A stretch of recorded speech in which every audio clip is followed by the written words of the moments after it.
అస్సలాము అలైకం వరహమతుల్లాహి వబరకాతుహు. అనంత కరుణామయుడు అపార కృపాశీలుడు అయిన అల్లాహ్ పేరుతో ప్రారంభిస్తున్నాను. ప్రజలకు ఆపదలు కలుగుట శ్రేష్టమా, ఆపదలు కలగకపోవుట శ్రేష్టమా అనే విషయం మీద చిన్న విషయం తెలియచేయాలనుకుంటున్నాను. ప్రజలలో ఎవరికి ఆపదలు ఎక్కువగా వచ్చును అని ఒకరు రసూలుల్లాహ్ సల్లల్లాహు అలైహి వసల్లం వారిని ప్రశ్నింపగా, ప్రవక్తలకును అటు పిమ్మట వారిని పోలిన వారిని అని రసూలుల్లాహ్ సల్లల్లాహు అలైహి వసల్లం వారు ఉపదేశించారు. మానవునికి భక్తికి తగినట్లుగా పరీక్ష కలుగును. కావున ఎవడు తన మతమునందు గట్టిగా ఉండునో వానికి పరీక్ష ఆపద కఠినంగా నుండును.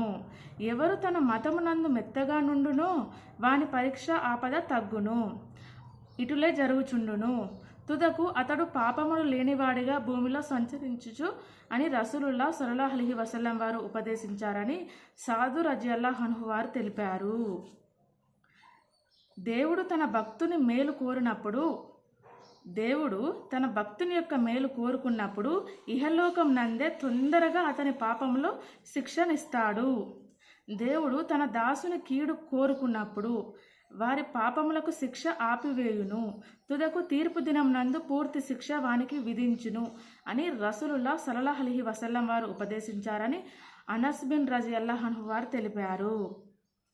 హయ్యా బిన్ సయీద్ రజియల్లాహు అన్హు వారు ఇలా తెలిపారు. రసూలుల్లాహ్ సల్లల్లాహు అలైహి వసల్లం వారి కాలంలో ఒక మనుజుడికి ఆకస్మికంగా చావు వచ్చెను.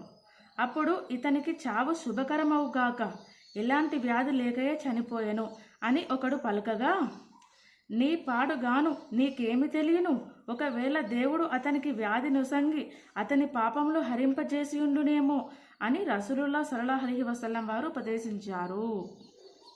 అకస్మాత్తుగా చనిపోతే కూడా ఇబ్బందే. ప్రవక్త వారి ఉద్దేశం ఏంటి?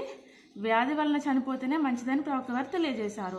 ఉదాహరణకి నాకు ఒక వ్యాధి వచ్చింది అనుకోండి, నాకు ఈ వ్యాధి వచ్చిందంటే నాకు చాలా భయం వేస్తుంది. నేను ఎప్పుడు చనిపోతానో నాకు తెలియదు. దాని కారణంగా నేనేం చేస్తాను? నేను ఎక్కువగా తౌబాలు చేసుకుంటాను, ఎక్కువగా నమాజ్ చేస్తాను, ఎక్కువగా దువాలు చేస్తాను. యా అల్లా నాకు ఇలా మంచి జీవితం ప్రసాదించు, జన్నత్ ప్రసాదించు అని నేను దువా చేసుకుంటాను. నా యొక్క తౌబా వల్ల, నా దువా వల్ల నా పాపాలన్నీ తొలగిపోతాయి. అలాగే ప్రవక్త వారు అట్లా చెప్పారన్నట్టు. వ్యాధి వలన చనిపోతేనే మన యొక్క పాపాలు హరించిపోతాయి. తుదకు మనం స్వర్గం పోయే ఛాన్స్ ఉంది అని ప్రవక్త వారు తెలియజేశారు. అస్సలాము అలైకుం వరహమతుల్లాహి వబరకాతుహు.